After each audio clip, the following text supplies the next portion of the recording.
DJ, bring that beat back.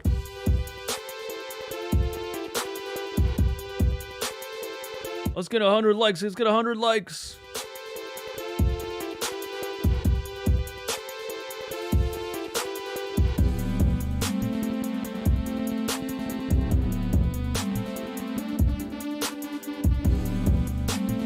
If Joel Embiid saved Glenn's job once again, hit the like button.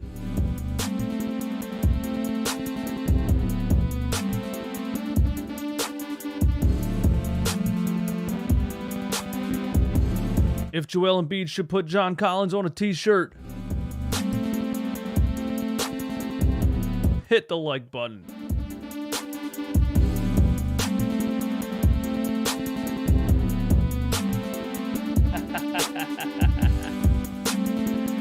Teacher, I feel you on that. We need Greg back, man. We need Greg back.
Yeah, 100 likes, 100 likes.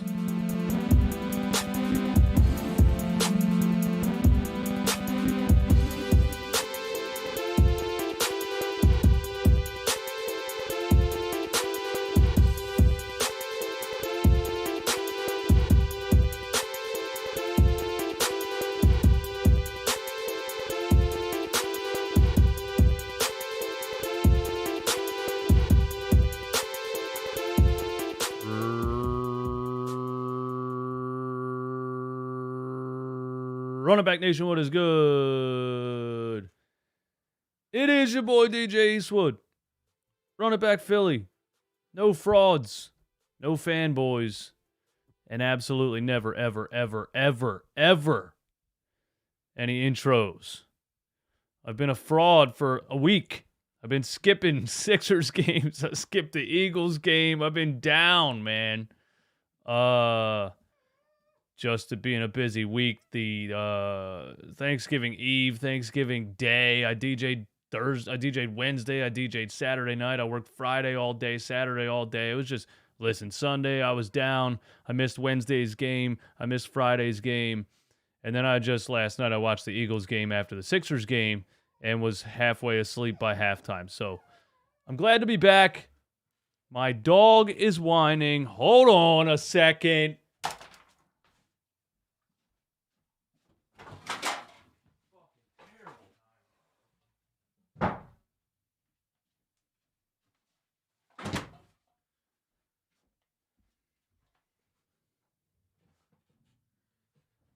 Yeah, I love when people come home right when I go live. Anyway, where was I? Yeah, I'm back, man. It's good to be back. Thanks for being here. Thanks for tuning in. I don't even remember how to do this, man. I feel a little rusty right now. But before I get into the Sixers stuff, these are on podcast platforms, Apple Podcasts, Spotify, every other podcast platform you can think of. If you want to listen to these while you mow the grass, while you drive to work, if you want to put in the headphones instead of listening to your wife, whatever you want to do, you can listen to Joel Embiid blocking John Collins and punking him out of bounds, narrated by your boy DJ Eastwood. Click all my links, check out the merch, become a member, subscribe to the channel. Yeah, that's it. Let's get down to business, man. Shout out to everyone in here. Thanks for being here once again. 154 people in here. I appreciate each and every one of you. I'm sorry for my hiatus.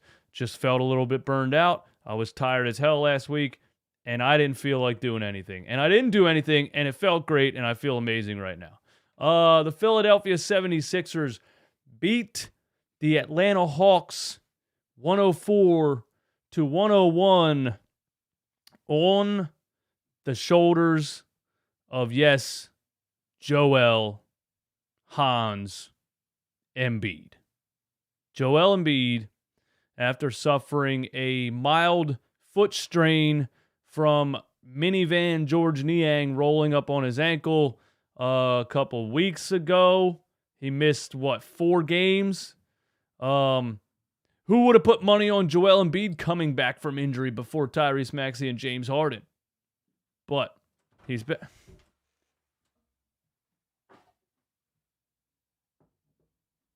Thank you.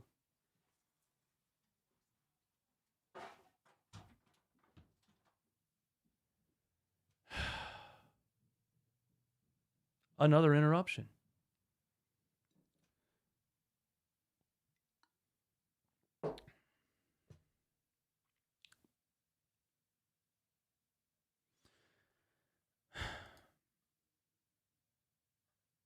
Where was I? Who would have put money on Joel Embiid coming back from injury before James Harden and Tyrese Maxey? But he did it. He came back. And he started the game rusty. Very rusty. 1 for 6, I think he was in the first quarter. And it wasn't looking good for us. And we didn't care because we were like, Joel Embiid's been out for a hot minute, man. You know, we get your wheels back, man. Get the oil back flowing through your engine. You know what I mean? So it was all good. He was putting up jumpers, kind of jogging around. Didn't really appear to be going too hard. And he just kind of didn't look right at the same time, you know? And then he went back to the locker room in the first quarter. Or maybe in the second quarter. But he went back to the locker room in the first half, and I was like, damn. We had Joel Embiid back. He didn't look 100%, and I didn't like the idea, I guess, of Joel Embiid playing injured, and the fact that he didn't look 100% when he was started this game. When he went back to the locker room, then I was like, all right, just keep him out for the rest of the game. If he's not ready to come back, don't bring him back. But something happened between then and the second half, because he looked like a totally different player when he came back in the second time. I think he went in the locker room and they injected his foot with the same stuff they injected Tobias Harris with the other night when he rolled his ankle, went out of the game, and then came back in the game and looked a little more energized. I don't know. Something happened. But Joel came back and looked more like his MVP self after going out with the foot in the first half, and so a tale of two energies. But he came back, and look, there's a couple of things that I feel like Doc Rivers did to try to lose this game, but Joel Embiid got back to MVP form pretty quickly. He started the game, like I said, 1 for 6. And he scored the 76ers' last 11 points to carry them to victory. The 2 ways that I feel like Doc Rivers tried to lose this game. And look, I don't like to do this after every game. I don't. Do I feel like Doc Rivers deserves some credit for this team playing like this without their stars? Yes, I do. I think Doc is a players kind of guy. Players like him. Players that he gives minutes to, likes him. I think his in-game decisions are always terrible for the most part. I never question whether Doc Rivers is a team guy or a team motivator or whatever else. I just think he's very bad at rotations, and I think he just always plays the older player over the younger player. And I looked at the Atlanta Hawks roster before this game, and I looked at the average age on that roster. And there's 2 players that play big minutes for the Atlanta Hawks and contribute well, and they are 19 years old and 21 years old. You wouldn't see Doc Rivers do that. Anyway, here's what happened. And I thought the Sixers were going to lose this game because of that decision, and they won the game because of Joel Embiid. The Sixers were down 16 points in the second quarter. Matisse Thybulle then came in the game. Trae Young then started giving up the ball well outside the three-point line because he can't do anything with Matisse Thybulle on him. This is why Matisse Thybulle is so valuable. If you can at least get a decent something from him on the offensive side of the ball, his defense is so good. His perimeter defense is so good. He impacts the game so well. He makes a ball handler like Trae Young, like Dijonta Murray's jobs so difficult, he completely changes the energy of a game. Doc put him in. We were down 16 points.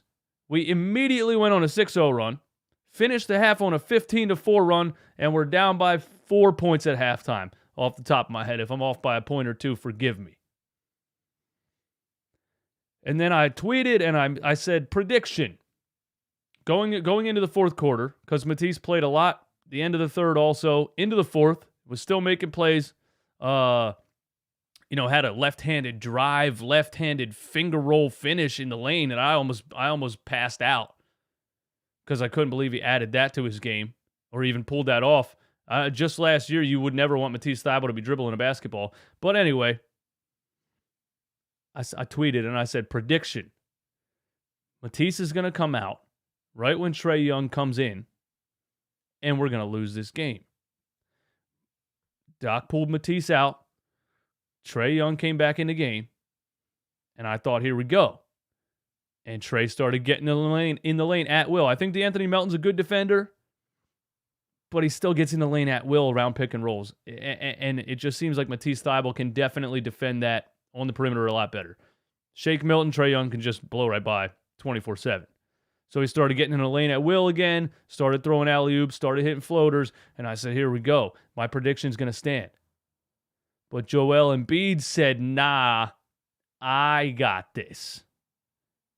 Which, by the way, they then made a substitution, and George Niang came in the game, which I just think Doc needs to focus a little more on defense sometimes. That's all I'm saying, sometimes. We played the Atlanta Hawks a couple of weeks ago, 2 times in 3 days. The first game, we got smacked by them. Matisse Thybulle had 8 minutes. The second game, we won by 19. Matisse Thybulle had 29 minutes. That's all I'm saying. I didn't like the Trae Young, Matisse Thybulle, not having him out there when Trae was out there, and I thought that we were going to lose this game because of that, and Joel Embiid saved the game. Joel Embiid came in, with 5 minutes left in the game. Scored 8 straight points. Drop step on Capella. Then he guards Trae Young the next possession. When I said Trae was getting in the lane at will, Joel steps up. And Joel is getting very good at this pick and roll defense. I still think he drops a little too far, but I think he's getting very good at baiting the guy with the ball. And he did that on the very last play also that I'm going to talk about. I think he's getting very good at baiting the guy with the ball. I think he's getting very good at following the center rolling, not stepping up too far so Trae can easily throw a no-look alley-oop because he's one of the best in the world at dropping dimes like that. You step up just too far, he's going to throw that thing to Clint Capella, John Collins, you know the drill. I think Joel's getting very good at playing that middle ground in the pick-and-roll defense. And I saw a couple possessions where Trae didn't exactly know what to do because Joel was kind of balancing that line of dropping back on the center or stepping up on the ball. Then we're down 1. That play that I'm talking about that he defended Trae in the pick and roll, he ended up giving it to Collins with the shot clock running down, and he didn't know what to do with it because it's John Collins, and he passed it at somebody's feet with the shot clock running down, shot clock violation. So Joel forced that turnover, came down the floor down 1, got the ball 1-on-1 on Capella again, and I said, this is money. He's not missing this. Joel Embiid, when he's feeling it like that, and he gets you within 1 point, and you kind of feel and know that the only reason you're within 1 point is because of Joel Embiid, he's not missing that shot. And he hits the jumper to put the Sixers up by 1. The Hawks come back down the floor. Trae has the ball. Game on the line. Tries to sneak an alley-oop to Capella or Collins. I can't remember who was back there. but tries to sneak one past the guy who just got the Sixers in this position, who just dominated the game offensively and defensively for the entire second half of the fourth quarter.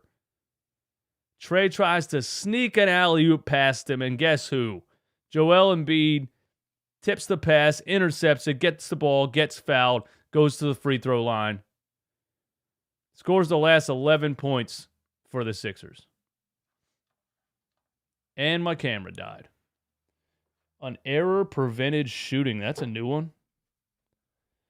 Here we go. Hopefully this fixes it.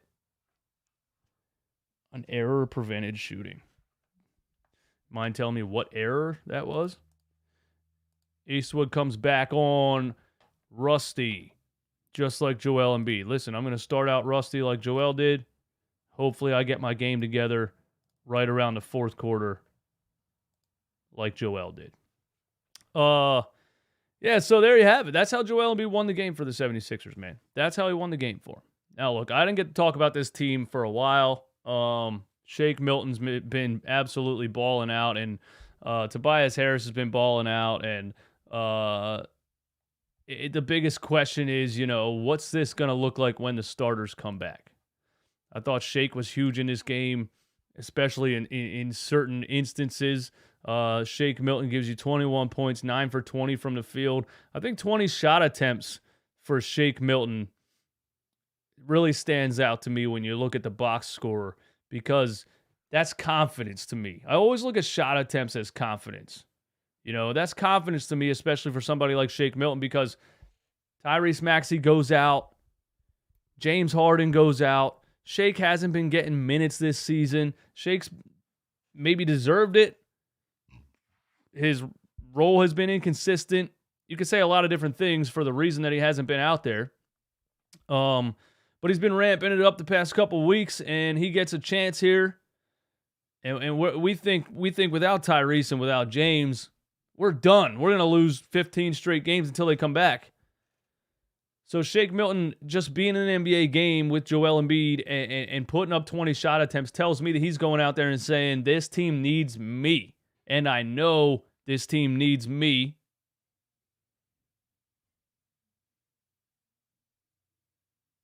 And I'm going to deliver for this team. So it's not just making shots. It's not just shot percentage. It's shot attempts.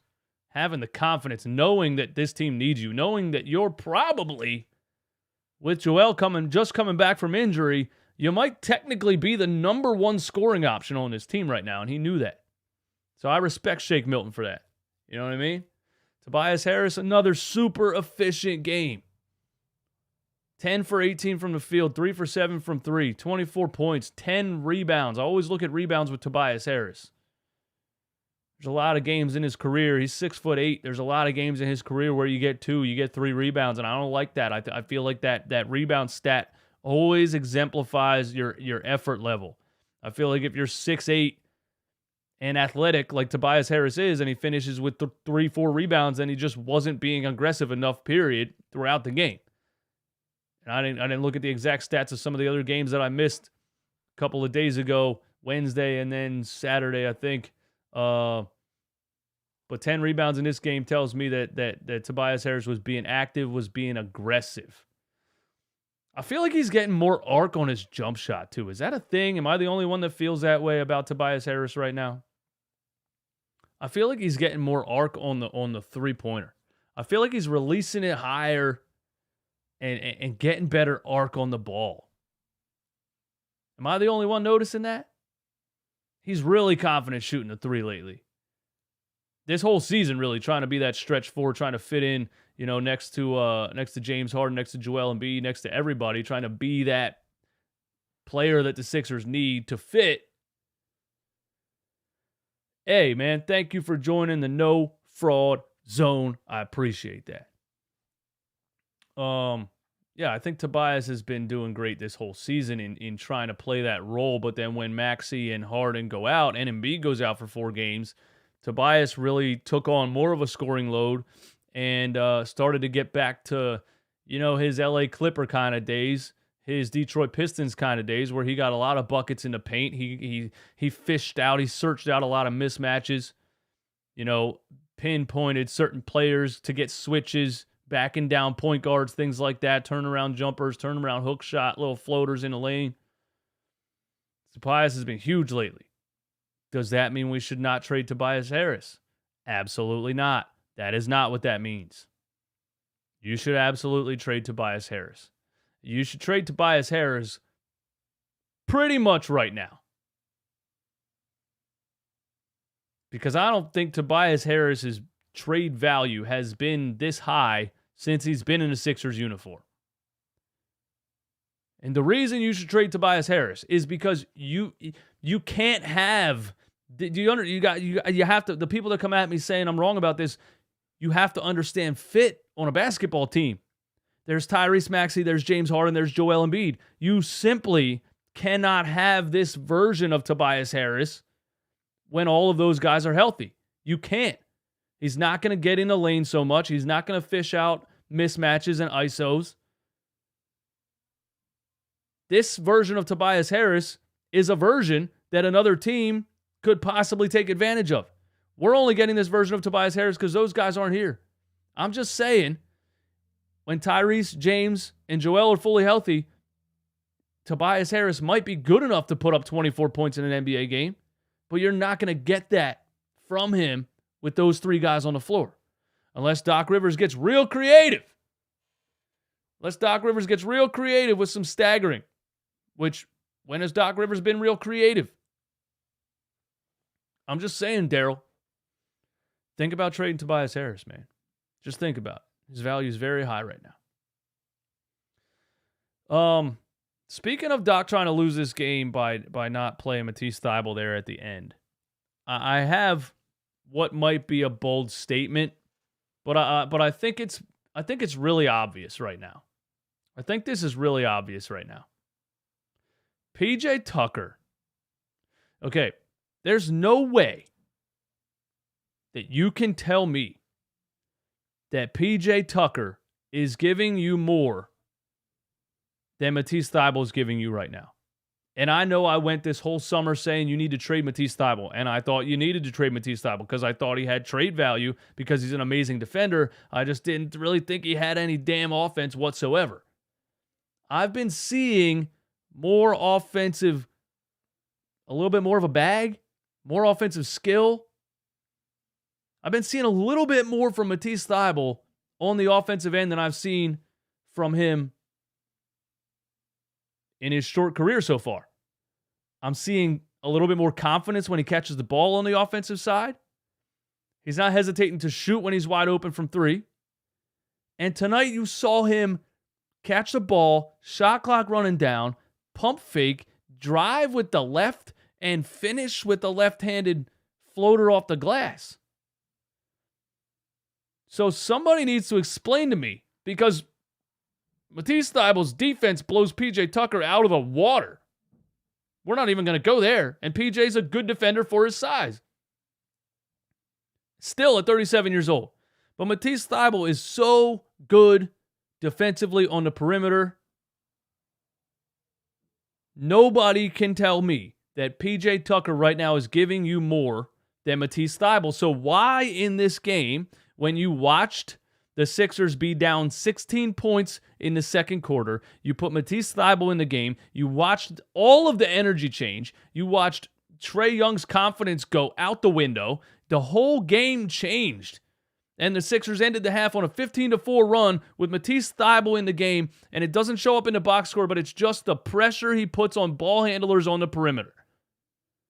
So why, when you watched him change the game right there, and you've seen PJ Tucker do basically nothing for how many games in a row now, why would we go with PJ Tucker down the stretch in this game? I don't understand. Those are the little things that I just don't understand. And the only thing I can think of is Doc Rivers is just going to play the more experienced player in the game, no matter what you do.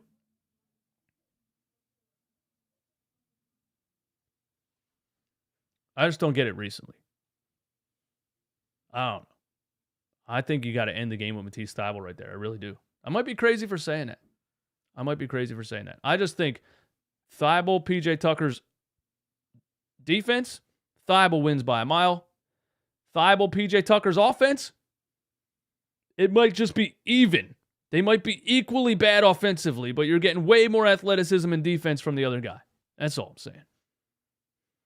I don't know. D'Anthony Melton was 3 for 12, 2 for 8 from 3. 5 assists, 2 steals, a minus 12. And, they said this when we traded for him. He's inconsistent, and he is. He's a bench player. Let's call it what it is. I'm shocked that Shake Milton has been as consistent as he has been the past 4 or 5 games, because I see him as a bench player also.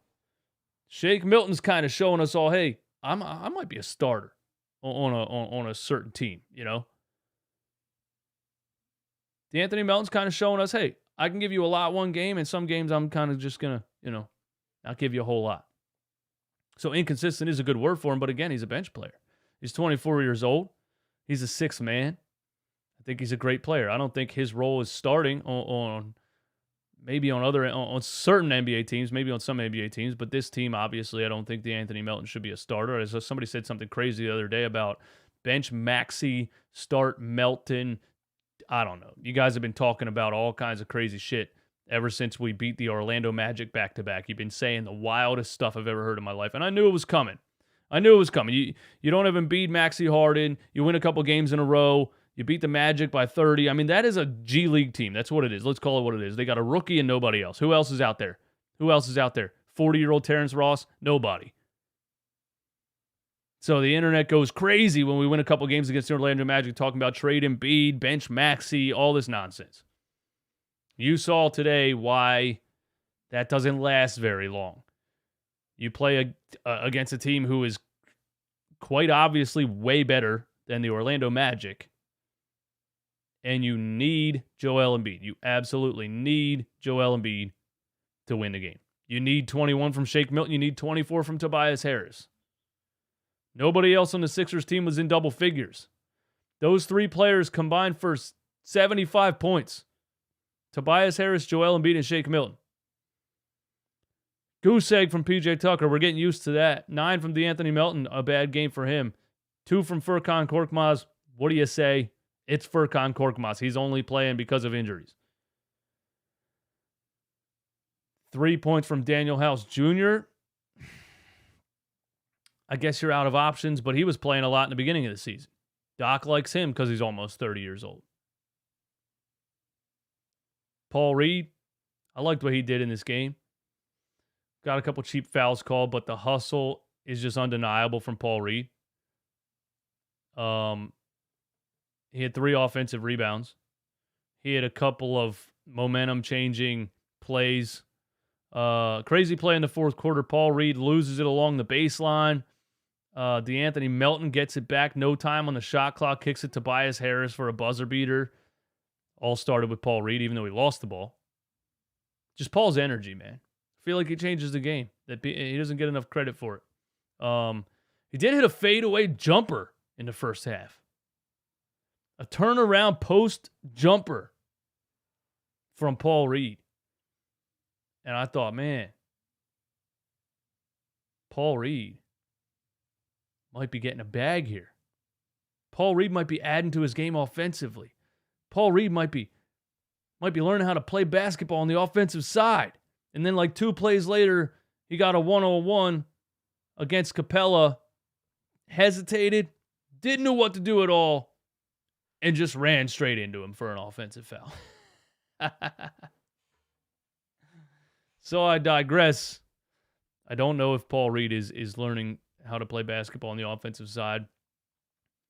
But I do think Doc is accepting the fact that his energy and his rebounding is very much needed on this team.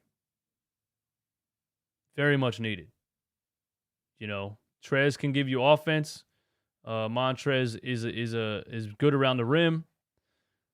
Montrez has presence around the rim, has some post moves, but, he just gets smoked defensively against centers when he gets matched up against them, and he just doesn't give you the energy defensively and the rebounding and everything that Paul Reed gives you. So I guess Doc is accepting it that Paul Reed is a backup center. Am I right about that? I don't know. George Niang, 18 minutes, 3 for 7 from the field. All of them were 3-point attempts, by the way. 9 points, 3 threes in the game. Bang, bang, George Niang, as Kate Scott just absolutely will not stop saying. But, you know, I noticed that Matisse Thybulle thing, and I didn't know if other people were going to say it, you know, because, again, it doesn't show up in the box score necessarily.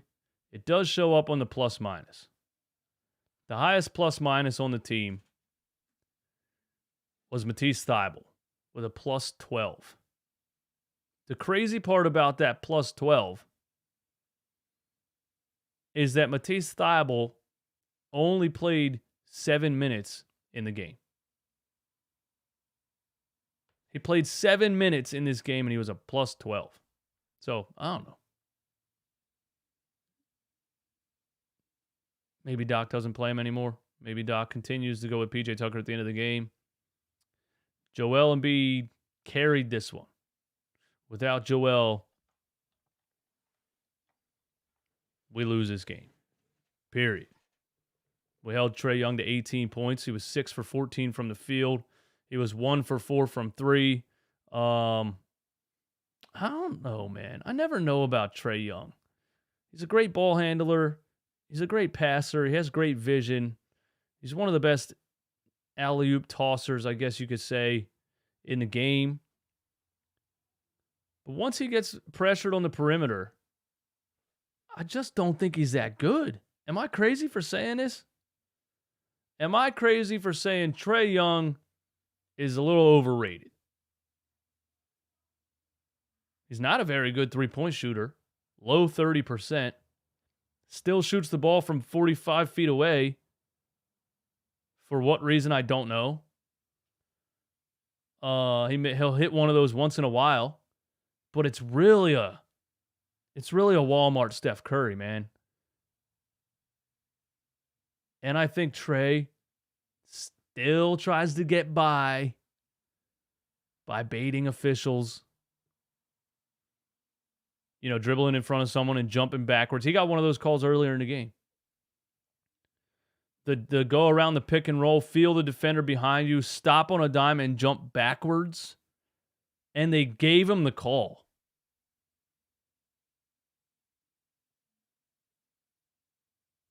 Thought the NBA implemented a rule because of Trae Young. I'm pretty sure people are calling it the Trae Young rule. These officials did not hear about that rule. And they gave Trae Young that call. And they gave him another one along the baseline. They gave him one like 10 seconds into the game. A touch foul on Shake Milton.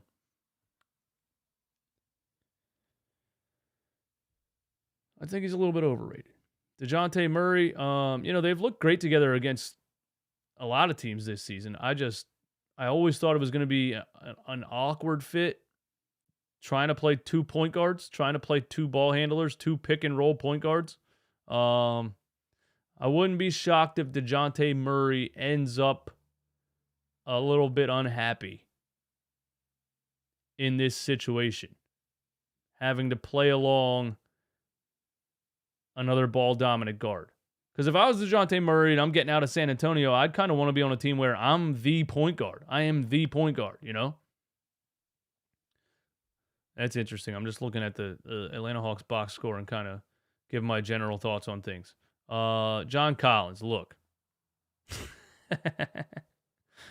I know you guys said that I was crazy for saying I would trade Tobias Harris for John Collins. The only reason I'm saying it is because of fit. And I'm going to say it again. And even in this game, John Collins didn't put up 24 like Tobias Harris did. But when you're talking about fit next to James Harden, you always got to think about our healthy roster. When you're talking about fit next to Tyrese, Maxey, James Harden, and Joel Embiid, I would rather my power forward be an athletic rebounding shot blocker who can kind of stretch the floor than somebody like Tobias Harris who needs the ball in his hands and is more of a scorer and not so much a defender or a rebounder. That's all I'm saying. John Collins in this game, 13 points, 8 rebounds, 4 blocks. I'm not saying he's better than Tobias Harris. He's not a better basketball player than Tobias Harris. I just think he would fit more perfectly on this Sixers team when healthy than Tobias Harris does. That's the only reason I say that. Now, John Collins gets a wide open dunk in the first quarter where Joel Embiid kind of moves out of the way. All right, and I think I'm going to break this play down because George Niang got involved in it. George Niang wanted to smoke again because George Niang is just a dog. George Niang is just amazing. Joel lets him have a wide open dunk. I'm thinking Atlanta fans are probably going to say that was a poster. Atlanta fans are probably saying, oh, look, Joel Embiid moved out of the way when John Collins came down. Because for those that don't know, last year in the playoffs, was it last year? Maybe 2 years ago. 2 years ago in the playoffs, when we lost that series to the Atlanta Hawks, John Collins caught a poster alley-oop over Joel Embiid. And he put the photo on a t-shirt and he wore it to the press conference the next day. And I thought that was insanely whack and corny because he had him in a headlock literally in the photo. He was fouling Joel Embiid in the photo. So Joel lets him have a wide open dunk in the first quarter because Joel just got back from injury. He's chilling. He's kind of jogging around getting some shots up. He's not too really into it yet. Somebody must have said something. Second half of the game, John Collins gets on a fast break and Embiid's behind him. Collins hesitates, looks behind him a little bit. He thinks like, is Joel going to try to block this? What is he going to do? Collins goes up a little bit soft, and my goodness, Joel Embiid was not having it. Joel Embiid wanted no parts of John Collins doing a layup in front of him. And honestly, when you look at the play, he got his hand on the ball. There was some contact before it, but they could have let that call go if they really wanted to. Joel wanted no parts of John Collins putting up a layup in front of him. You could tell there was some animosity. You could tell there was some history behind what Joel Embiid did on that play. And Joel went harder for that block right there than maybe I've seen him go this entire season. He's had some amazing blocks this entire season so far. But it was John Collins who postered him, put the photo on a t-shirt, wore it in a press conference, and then he let him have one in the first half, and he said, nah, not this time. Not this time. And Joel went full Superman on him. Full contact. It was a foul. Hand on the shoulder, shoved him out of bounds, blocked the shot, screamed at him. Collins got up angry. They cut to commercial right away or a replay or something. We missed. Kate said George Niang had words with John Collins. They both got a technical foul. I didn't get to look at what happened yet. I hope somebody has it, phone footage or something on Twitter. But Joel wanted no parts of John Collins putting up a layup in front of him. And he bodied the hell out of him. And then, of course, George Niang's the one that steps up and gets a technical foul. I love it. I can't wait to rewatch it. And we're going to do a breakdown of it. Because, look, I did a breakdown the other day of George Niang talking trash to Ben Simmons and Kevin Durant. That was so much fun for me because it's fun watching George Niang do things like that. It's entertaining as hell. The video did 15,000 views on YouTube. So I might as well do it again. And if I get to continue to use George Niang for these breakdown videos, then I'm going to keep doing it. Yeah. What else we got to talk about, man? Sixers win, man. Sixers win. On the second game of a back-to-back, the Sixers win. Joel Embiid saves the day. Joel Embiid has an MVP performance. Tobias Harris has been balling. Shake Milton has been balling. I'm very, very interested to see what happens when we start to get our starters back. I'm interested to see the rotations. I'm interested to see who gets minutes, who doesn't. Here's something I definitely think should happen when the Sixers get their starters back. I think the starters shouldn't be playing 40 minutes a game. I definitely think that. Is this bench actually the worst bench in the NBA, or is it the coach? Let me know in the chat right now. Is this bench the worst bench in the NBA, or was it the coach the whole time? Doc Rivers started out this season pretty much using an 8-man playoff rotation. For what reason? We have no clue. You got games where Joel Embiid played 40 minutes in the beginning of the game, in the beginning of the season, when Joel went the whole offseason with plantar fasciitis that apparently Doc knew about and we didn't know about. So he starts the season out with an 8-man playoff rotation, playing Joel 40 minutes in a game, playing James 40 minutes in a game, playing PJ 40 minutes in a game, playing Tyrese. We know Tyrese is young, but playing him 40 minutes in a game. What are the odds Doc started the season like that and the whole damn team gets injured? Don't you think maybe you should ease into an NBA season, Doc? Don't you think maybe you should ease into it, especially with James put in all the work that he did to get into shape this past offseason? Joel Embiid is Joel Embiid. You already know it's going to take him 20 games to get into basketball shape because he just rests, rehabs, ices his ankles and knees the whole offseason. Don't you think you should start the season a little slow? Maybe play the starters high 20s, early 30 minutes, 28, 29, 30. And try to rely a little bit more on your bench in the beginning of the season. And maybe you find something, a diamond in the rough, or maybe you realize some of these guys can actually perform. But now he starts the season with an 8-man rotation. Playing guys like Joel Embiid coming off of an offseason where he told us he sat on the couch, and it turned out he actually sat on the couch the whole summer. Playing him 40 minutes, playing James 40 minutes, playing 10, and the whole team's injured. Then he's forced to use the bench. And it turns out, oh look, Shake Milton can actually ball. Shake Milton can actually ball. When put in the right positions, with the right players on the floor, and given an opportunity and given minutes, he can actually ball. It turns out, oh, look, Paul Reed can actually defend, can actually get rebounds, can actually play backup center.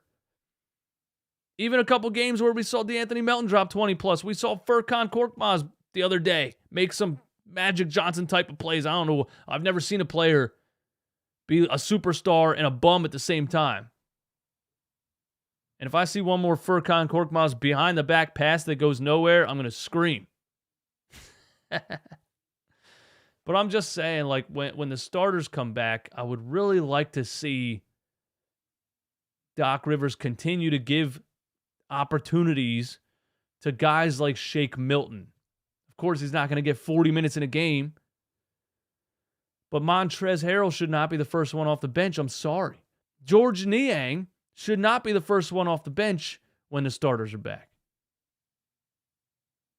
It should be Shake Milton and D'Anthony Melton. That's what I think.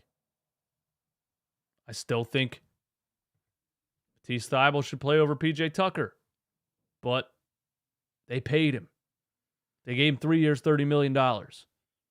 He's looked absolutely washed now for 5 games.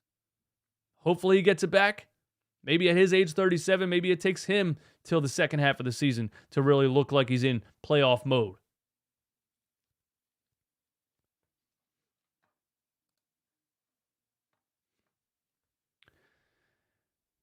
We'll see, man. It'll be interesting. But it is Glenn Rivers. And look, I know this is going to be bleak, but I said coming into this season, we had a couple months off. We forgot how crazy Doc Rivers is. He's going to remind you very quickly, and he reminded us very quickly. I mean, a fully healthy Sixers team getting beat up by the San Antonio Spurs was all the reminder we needed. So when the starters come back, don't be surprised if Doc Rivers does some things with these lineups that piss you right off. It wouldn't shock me. That's all I'm saying. George Ross, what's up, man? George Ross says this bench could actually win 45 games in this league. Doc Rivers is clueless, and on top of that, the fact that people said the bench was so bad was the reason Doc kept his job for this season. The bench being bad could be Doc Rivers' fault, and actually turns out to be the reason he keeps his job. I like that. Man. Sixers getting injured was a blessing in disguise for our bench.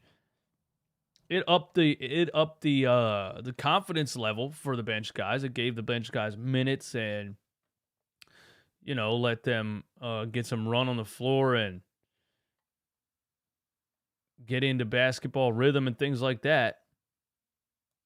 Calvin Cambridge, unpopular opinion, but I don't care what PJ does in the regular season. We got him for tough moments in the playoffs. He won't be afraid like Matisse can be sometimes.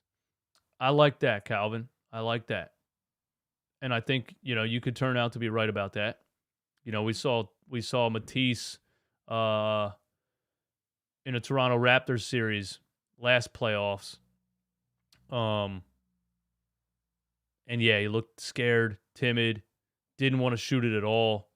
And once the Raptors realized that, they were out for blood. They completely left him alone. They didn't even guard him. They didn't even look at him. And then he was shooting air balls. So, if Doc makes a mistake, call him out on it. But the whole dragging Doc for no reason is lame as hell.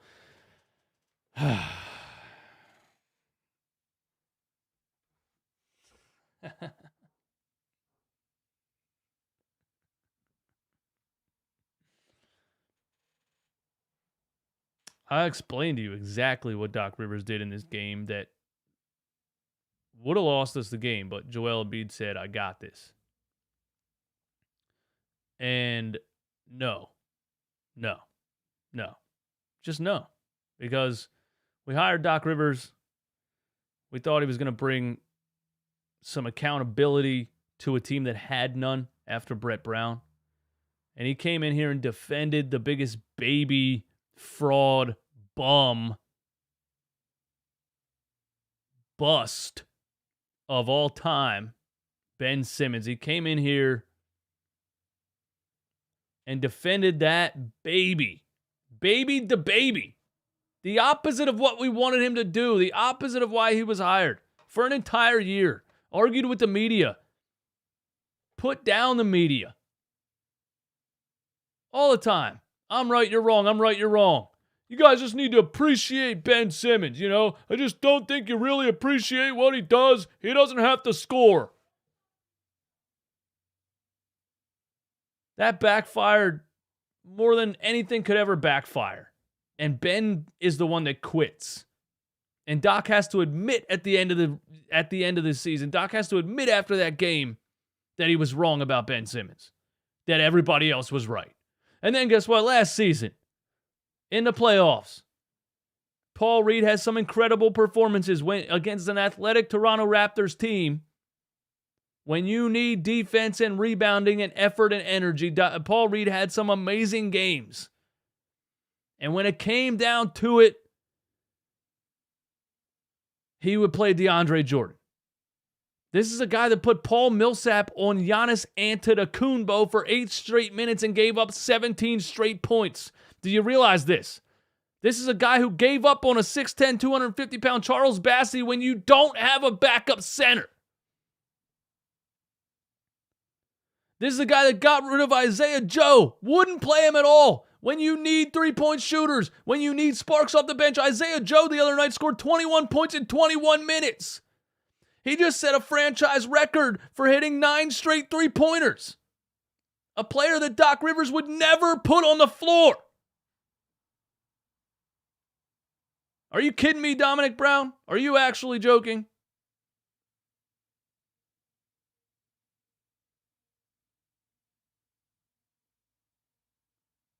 I will drag Doc Rivers until the day he is fired. I will drag Doc Rivers every single day until he is fired. The Sixers are never going to win with Doc Rivers. He will always be an enigma. He will always be the thorn in your side. He will always come back to haunt you. He doesn't have 4 Hall of Famers and a deep bench like he had in Boston. You're going to see. I know the Sixers beat the Orlando Magic, and now Joel Embiid carried them over the Atlanta Hawks, and it was a great win. But you're letting that blind you. You're going to see very soon.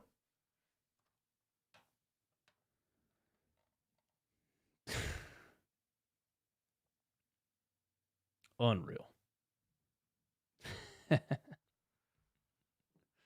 It's Doc Rivers we're talking about, bro. Come on, man.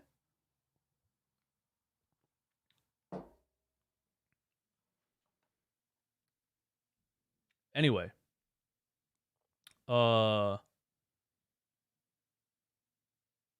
Thank you guys for tuning in. I can't lie, those Raptors were going to eat Paul Reed alive. Bro, go look at the box scores. We won the playoff series, and Paul Reed played every single backup center minute. Come on, guys. Come on. Come on, bro. Come on, bro. What are you talking about? He played Paul Reed at backup center. Every single backup center minute, he played Paul Reed in that Toronto series. It's the reason we won the damn series.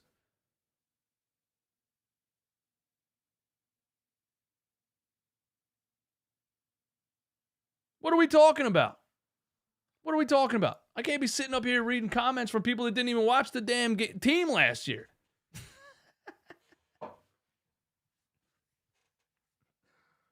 Oh! All right.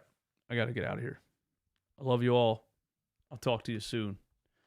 Catch me on Twitter after this.